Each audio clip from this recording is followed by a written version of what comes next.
Что, так плохо, что ли? Как настроение, друзья? Ну что, главную песню спел? Я пошел. Шучу, честно. Я очень долго до вас летел, и мне, клянусь, приятно быть вместе с вами в этот прекрасный вечер.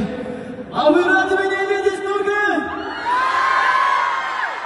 Смотрите, у нас будет добрая традиция, когда я буду говорить, вот так звучит Мусустар, правильно говорю, да? Вы громко шумите и хлопайте в ладоши, договорились? Сейчас попробуем. Сейчас. Вот так звучит Мусустар! Прекрасная репетиция, а теперь по-настоящему. Возьмите легкий воздух, то есть наоборот, воздух в легкие, и вместе, дружно!